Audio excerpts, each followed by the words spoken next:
Hi, welcome to On the Couch Conversations with Mookie. Today I have a conversation with my fellow survivors, my fellow warriors. It is Cancer Awareness Month, and I thought it important that I should share part of my story with the women that I've walked the road with. So today I have Christel. Christel, welcome, and Carmen and Beulah. We'll start with Christel. Christel, can you tell us a little bit about yourself? Thank you, Mookie, and thank you for having us here today.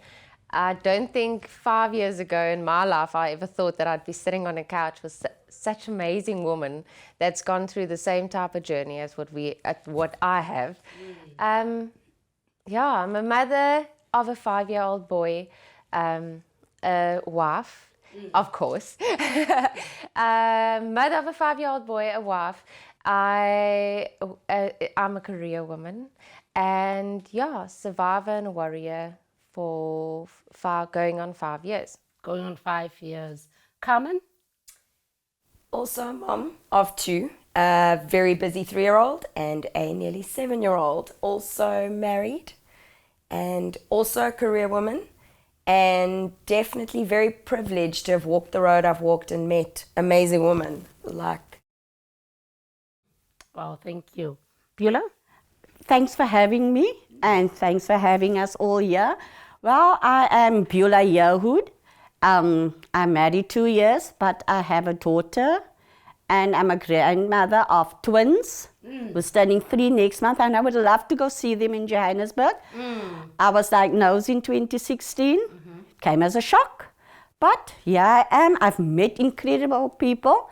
And thanks to Crickley and Christel and Carmen and Mookie, we can all be comfortable with one another being here with you, Mookie. Yeah. Thank you for inviting us. All right, thank you so much. And Beulah, you've started also talking about when you were diagnosed. But I would like to know, so when you were diagnosed, what came to your mind, in terms of emotions? The funny part of it all is that when I was diagnosed, I haven't been to a doctor as yet.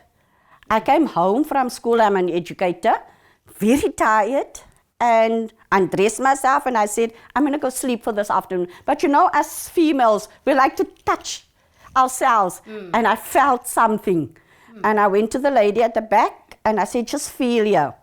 And she says, there's definitely something. But I have a friend that works at the Zwede clinic. She's a sister there. And I went to Letitia. I said, Letitia, please, just calm me. I need to know.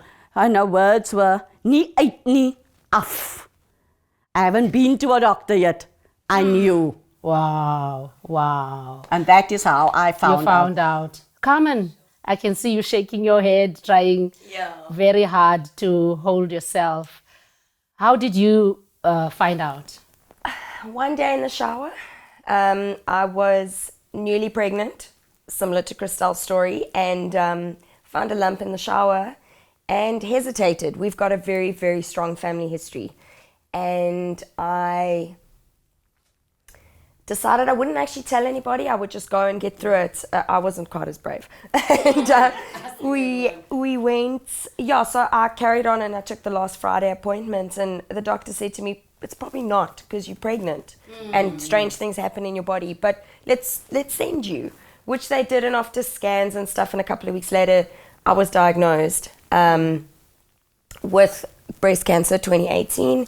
And it's a weird feeling. It's overwhelming and it's crazy, but I think all of us sitting here took the approach of, as much as there's doom and gloom and Dr. Google is not your friend. Oh, definitely not.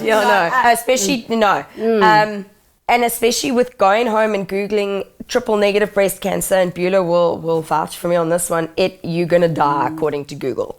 And Most definitely. And my sister said to me, stop looking at Google, listen to your doctor. And I said, well, I haven't seen the doctor.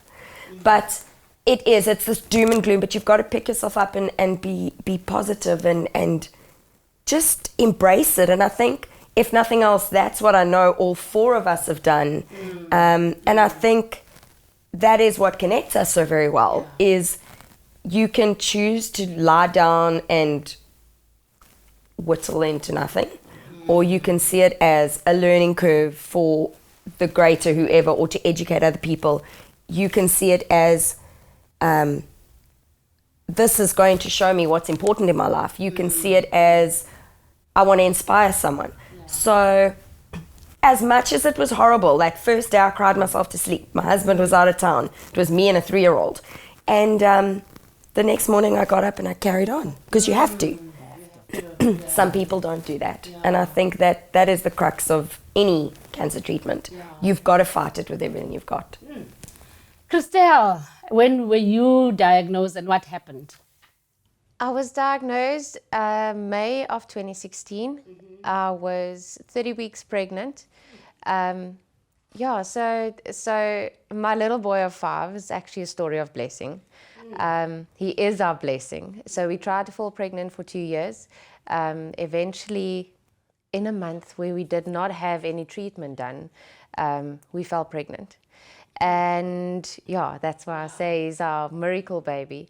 And then at 30 weeks, going to the gynae for our checkups, I had a lump in my chest, but I've had it for 3 years before that. I've had a scan before, it was nothing. So going to the doctor, I just said, or the gynae, I just said to him, it feels like it's getting a bit bigger. And he said, it's possible that with the pregnancy and the hormones that your breasts change. And he said, but with the next visit, if you feel uncomfortable, then we have a look. And I did not even have a moment to process what was happening, because it was from him to him being on the phone, phoning, arranging, straight for biopsy scans, everything else. Getting into the specialist, like everything, like within a day. So I think it doesn't give you time to process what's happening. Yes. Because I'm thinking of how I found out, because I was in the office, just a normal day, and I didn't feel a lump, but it was a sharp pain. And I was saying to myself, this is not usual, because this is the first time I'm hearing this, feeling this. And I asked Jackie, who's my personal assistant, and I said, Jax, really what I'm feeling is really uncomfortable. Can you just book an appointment with a doctor? And she booked, I went, and first she said, no, there's nothing, because she could, examine me, but said, because you feel so stressed, because it was stress related, I think you must go see someone, And then I went for a biopsy around March, and then came back, positive. And the funny part of it all is that was the Monday. I found out the Monday evening, but I had to go to a doctor and go through the whole process. The Tuesday I went to see my GP. I must now go for my mammogram and everything. So I get a mammogram for the next week. And they phoned me back to say, no, you must go tomorrow, 8 o'clock. So I go for the mammogram at 8 o'clock. So it's fine. I try to get back to the doctor, but as you know, the doctors, receptionists, they're the doctors. So they don't want to let you see the doctor. When I got to see the doctor the Friday, he says to me, Beulah, ek het gewag vir jou. Ek sê, but doctor, I couldn't get an appointment. Wow. And the Friday, I saw him, he sent me for a biopsy to Dr. Whitelock Jones. And when I got there, she said, you don't have to worry. It's non-invasive. She went in for some operation, and then she phoned me back to say it's not non-invasive, it's invasive. And my daughter is not at home with me. She lives in Joburg, but at that moment she is overseas. She's coming back the Monday. So what do? I can't upset her coming. And I was crying that whole weekend, didn't know how am I going to break this news to her. And then I found her then fiance, they married now. And I said, Kapano, please wake Tammy. I need to speak to her now. And then we both just broke down and we cried. But what the nice thing of her, she worked for Mondelez. Now then it was something else, I can't remember. They gave her 3 months off to come home and work from home to be with me. My sister lost a job. She didn't have work, she lived in Pretoria. She came down from Pretoria and she cared for me. For that whole 6 months, I was looked after, I was cared for, I was spoiled. The only thing that I didn't like is when my sister says, no, you can't come in. We have somebody, and then I say, then we didn't wear masks. Yeah. I had a bag full of masks, and I said, I'm not the sick one. Yeah, here's your mask now, you can come visit me. Put on the mask. That's how I embraced it, because I said, I'm not sick. I'm never sick. No, exactly. Yeah, you got to. You can't. You've got to carry on with life. And everyone. I remember my biggest thing was someone said to me, we don't really want to invite you to the bras and to the wherever because we know you don't feel nice and you don't want to come. And I went, what do you mean? No, Why but make the decision what, for yeah. me? Like, And eventually I turned around and I remember saying to my husband, I don't care if I've said no 100 times. Make it my choice. Yes, we feel bad. But if you never know, that might be that one, I don't know, bra, whatever, that you need to go to that picks you up out of self-pity or whatever. And I think that is a big thing. People expect you to be sick. And a lot of us aren't. I mean, I didn't have a day of side effects with chemo other than losing hair. I was never really sick. Yes, I was tired, but it wasn't. I look at other friends of mine who collapsed, and I never had that. So give me the choice. Let me be the sort of, let me own how I decide I'm going to feel. Let me own what I want to do. And don't exclude people that are in treatment. They're no different to anybody else sitting next to you with something else. Yes, it's cancer. Yes, it's the doom and gloom. People are going to die. But it's not contagious. Exactly. And for our mental state, treat us like a normal being. I'm also very fortunate, like you were, with someone. My mother actually came to stay with us for 6 months during the treatment because I also had a newborn baby.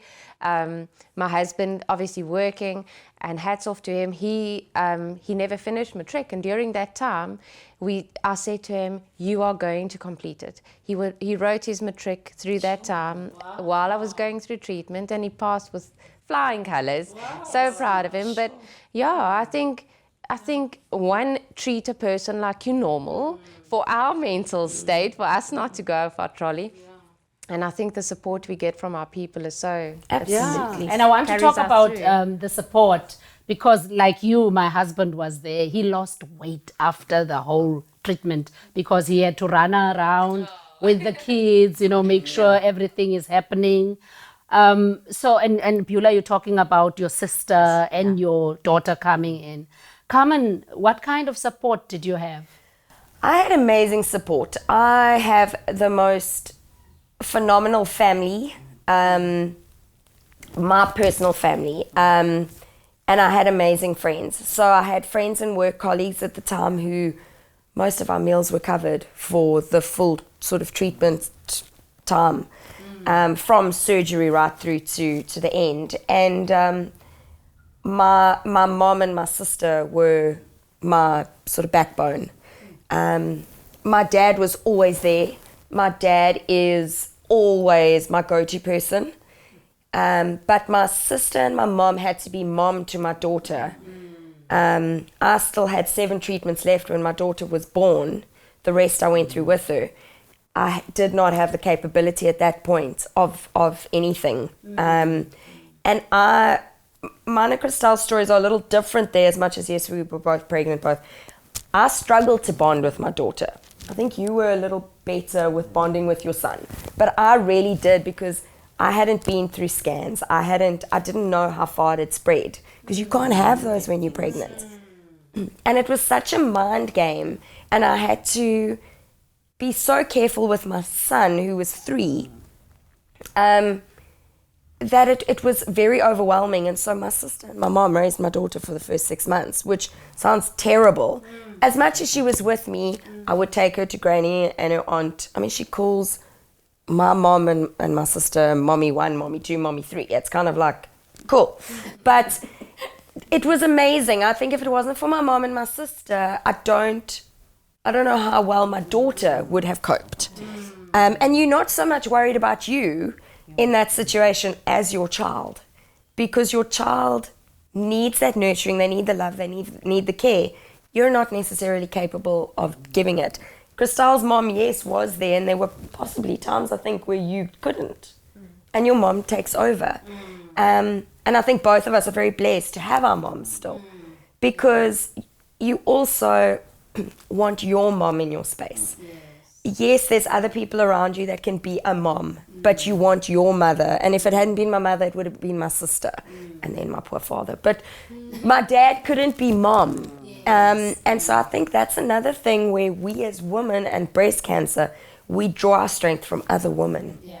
And women they pull towards you, because whether it's because they don't want to be in that situation, they know how you feel, you do get a lot of support from a lot of places. And often the people disappear once your treatment's done, because they almost feel like you don't need them anymore. That's a whole nother topic, obviously. But yeah, I think we all get amazing support, whether it's our medical people, the doctors, the nurses, or our families. And as long as you've got someone, I feel very, very sorry for the people who don't have someone.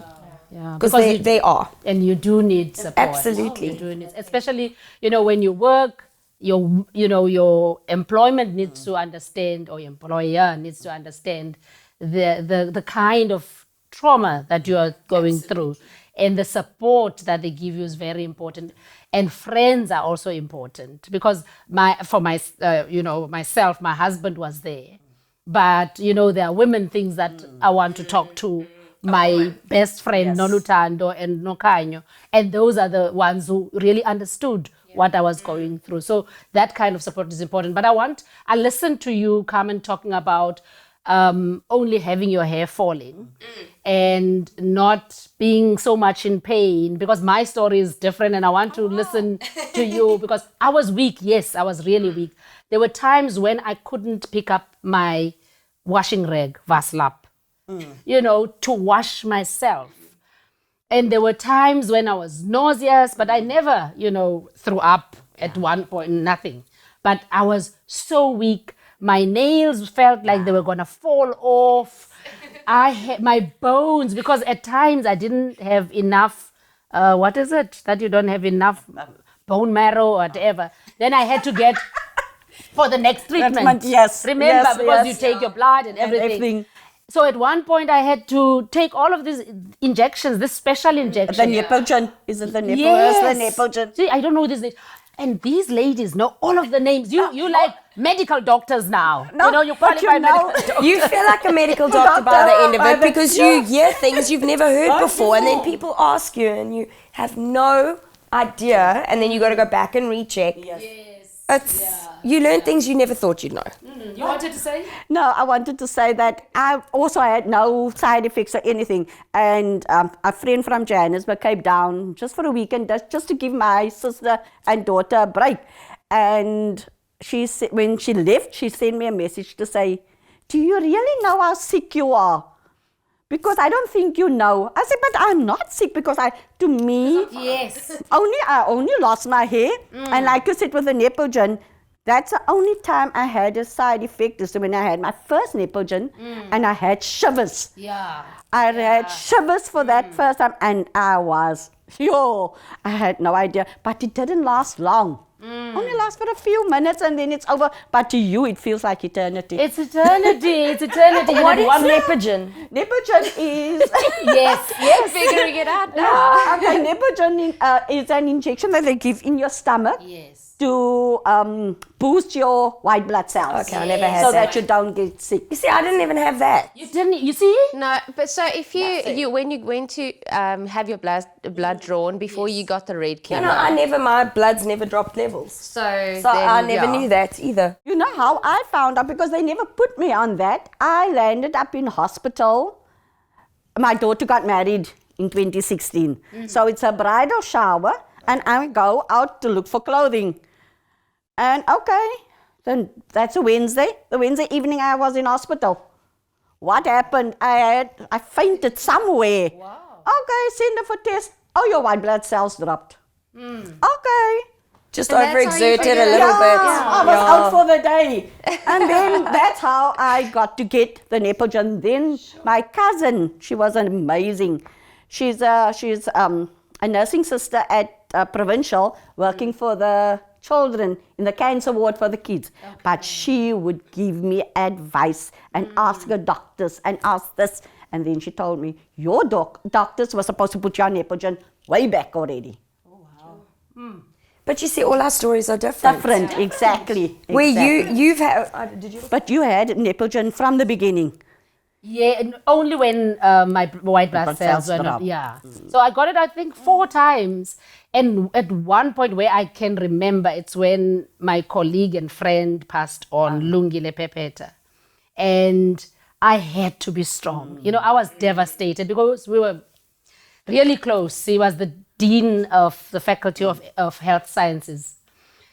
And got the news, and then now it's the funeral. I had the injection. I'm in pain.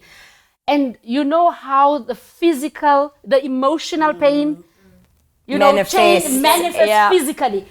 And it's only now when I'm reflecting that it was actually the pain of losing him that really manifested physically, because I felt it in every step. And fortunately, I had my friends who really picked me up to say, yes, let's go. It will be good if you go out. But really, the one connection I have with that, what do you call that? Nepogen. Nepogen. Is that kind of pain. No, exactly, because that is what I had to go on, because my daughter got married in Stellenbosch. So we had to travel, and I had to get that injection every night up until the Saturday for the wedding. Wow.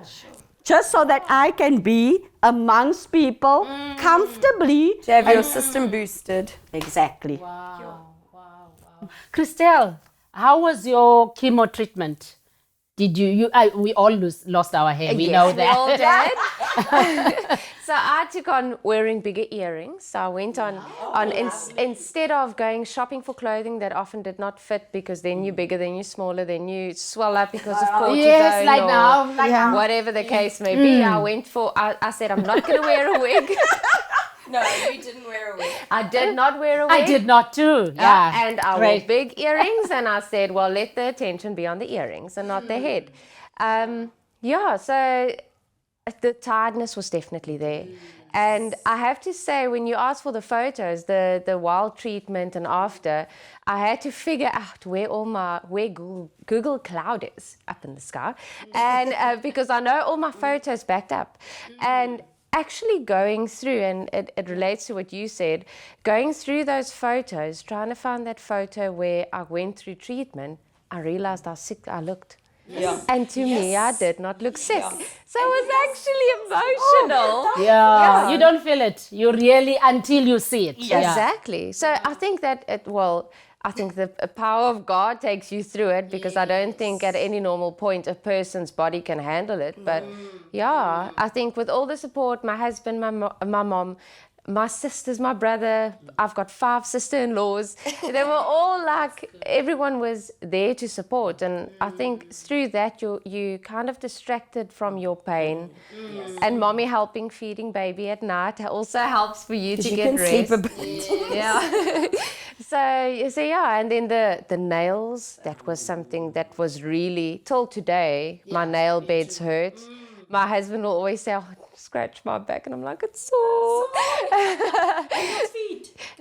My feet's better, but it's the second chemo. What was the white one? The white one, I don't know. Paclitaxel. You guys know. What is it called? There's the doctor. There we go. You guys also white had one. the white tingling. Until today, I can touch something warm and I don't immediately burn. It's as if it's a delayed effect. And then the joint pains Are real. Are very real. Still. Yes. When I wake up, I have to really very slowly wake up. I want to talk about radiation. Did any of you have radiation? How was that experience?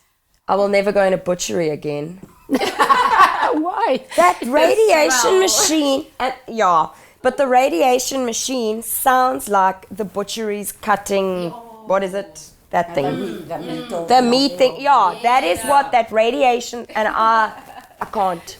No, I said I was just lying there like a chicken. Yes. Going there, and there we go again, and then we go. And it's every day. My last day of radiation. I have this friend who loves jazz, and my last day was the early morning. I went and she said, we're leaving at 12. I said, where are we going to? West Coast. I had to ask Dr. Fori, what can I do? She says, cover yourself, have a towel over here, be happy winter here, but be summer here. I went to the jazz festival, I had a ball of a time in Titi's Bay. And then we Excuse came the back. irony there. Yes, you did it. Wow, yes. And funny enough, I bought myself a t-shirt that says plat tit. Oh, wow. Sorry, No? No, that's not fine. So you went through radiation, and that's, for me, that was traumatic, especially afterwards with all the sores. Maybe you didn't have any sores, because I had sores. Yeah, I had sores. Yeah, under the So painful. You didn't. I had nothing. You really? Nothing. Phew, you're so lucky. Did you have? I did. I can remember sending my mom a photo of not everything, but like a section of the skin, and she was like, "What's that?" Like, that's what it looked. Darkened. I just looked like I had a tan. No, mine was dark and Skin was cracking. cracking, yeah. And they gave me some. I don't remember that plaster. Some severe. Oh, yes. With seaweed. Yeah, I also got something. that. You also got that. Yeah, some seaweed thing.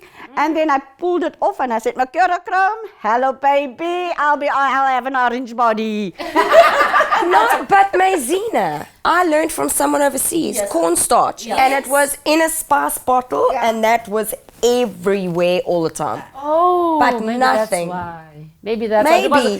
because it draws Yes, it draws the moisture. But as I say, I think I was just overly blessed with. Look, I don't think I could ever go through it again because I would feel what it feels like now. I won't ride on the pregnancy adrenaline anymore. Yeah. Because I think that also played a role, though. absolutely. I don't think I would have coped through cancer treatment if I wasn't pregnant. Yeah. But that's my story. Other people go, I could never have done both. Yeah, because that's what I'm also thinking. My kids are old, and they were really carrying me through, even if my older daughter was doing grade 12, and I felt so guilty that I couldn't be present to assist her with, schoolwork. And the 14-year-old one now was in grade 7, finishing off primary school, but they were there, to help cooking and make sure that I take my medication and all of those 8 pills before we go for chemo. Yeah, so our stories are really, different. So as we conclude, ladies, what I want to ask, what lessons have you learned? And I'm sure there's a lot of lessons that you've learned. What life lessons have you learned for someone who's watching now, maybe who's going through the same thing, or has a family member who's going through the same thing? What would you, say to that person? Embrace every moment. Embrace every moment as if today is your last day. Appreciate the people around you, and I think we'll all say that. Appreciate what you're capable of. Because when you go through treatment and you're not capable of going for a walk around the block because you hyperventilate, be thankful for everything you do have. There's lots we don't have. Be thankful for what you do have. No, definitely. Yeah. I'm sorry, I'm going to read it because I forget it every time. This is what somebody also told me. When you go through trauma, you go through these different phases in life. You get the news, then you're shocked and then you're in denial. You're always in denial. Why? And then you have that sadness, sudden sadness that falls upon you, and then you start bargaining with the Lord. You do bargain. And then you become angry. Why, when, what, and things like that. And then you must accept it, like you say, you must embrace it. And that only happens at the later stage. But funny enough, this person told me you can go back and forth through those different stages until you find detachment. Then your cycle is really complete. And for a lot of people those stages happen after treatment. Because they after don't, because you in that, like you were saying, you in that adrenaline, it's happening. And so a lot of people don't deal during treatment. Most people struggle the most once their treatment is finished. Now, true. Christel? I think for the ladies or men that are going through it, or if you have a loved one that's going through it, treat them like a normal human being. Help them feel as normal as possible, but always be there to help. I think that's important. And I think you said you never took a photo in the chemo room or felt the need. Yeah, and you said you wouldn't I allow. did. But now, the 1 or 2 photos I have, I think embrace the journey. It's a part of your life. It's a story that you can, we're 5 years in my life, 5 years later, telling our stories. So capture the moments and embrace it, and for it not to come back, but have it as a memory in life. And now you're talking about, I thought I was going to conclude, but I want to go to that bell that you ring at the end. What kind of emotion does it really bring to you when you ring the bell? Okay. Let's go.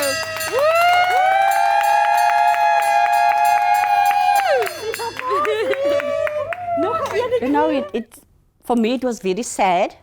I was really emotionally, I was drained. I was sad. I was alone in PE. My whole family was in Johannesburg, and I was alone in PE. I took a friend with me. But it was so sad because it was December. I'm alone. What do I do? And I ring the bell and there's no family member to capture that moment. Yeah. Carmen? Mine was a dual thing. For me, I didn't feel like I was done because I still had radiation. So to me, the bell should have been in the radiation room. And also, I think my whole perspective was very different. I was ringing a bell and then what? Like what now? Because that becomes such an integral part of those months that what happens next? Like how do you go back to normality? So as much as it's great and I don't have to do this anymore, you leave a massive piece of you behind in the chemo room.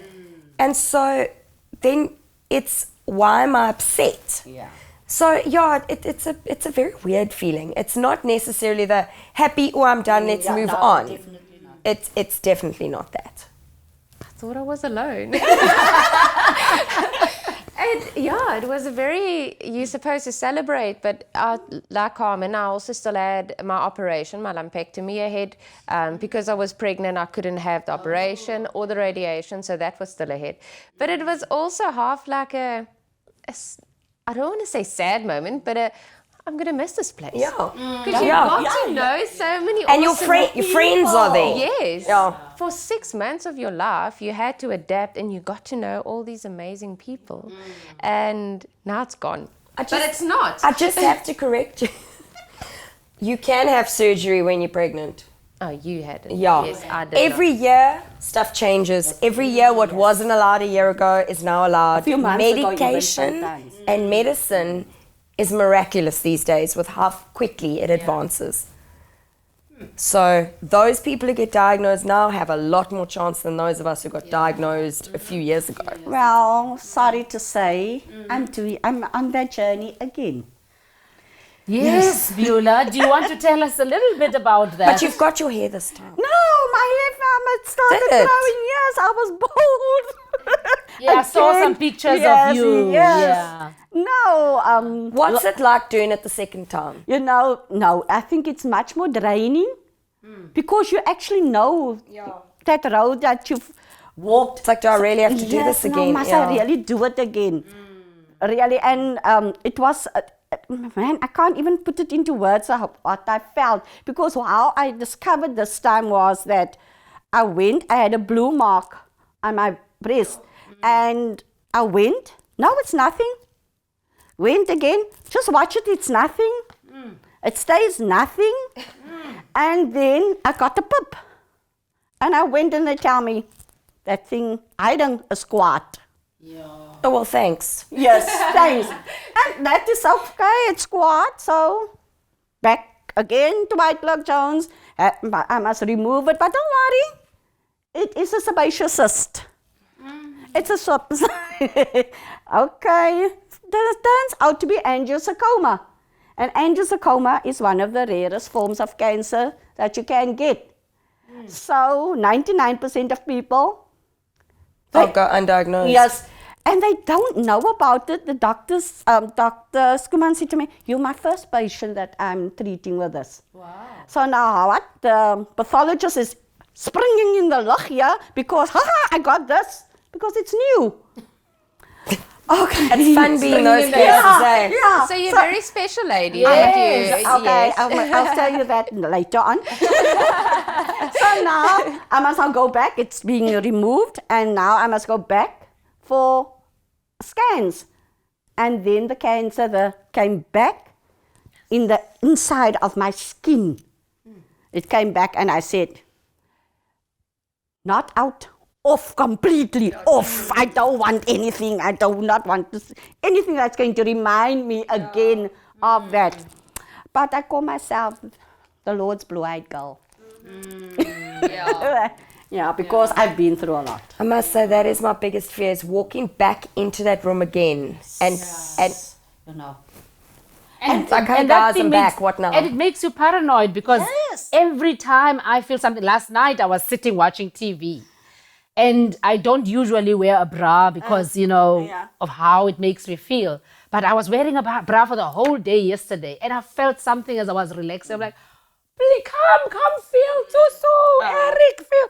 Because you're so paranoid. And don't want to everything, go a back pain there. in your stomach, a pain in your bone, anything. Anywhere, really. And for me, the first time around, I was more jolly when I walked into that room.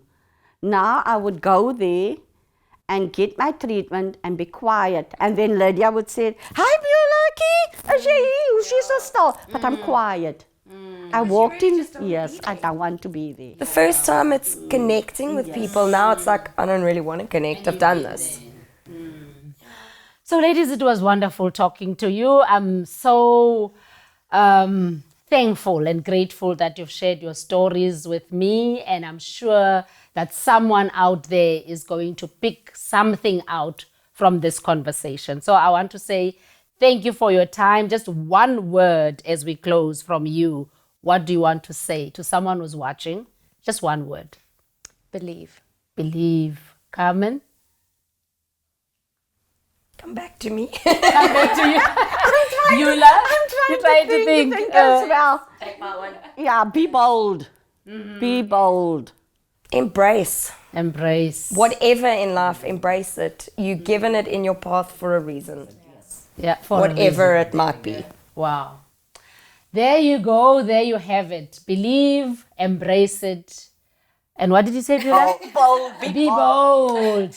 And I know I wrote on Facebook that we're wearing our scars with grace and our smiles with courage. So that's what I want to leave you with. Thank you. Thanks for watching.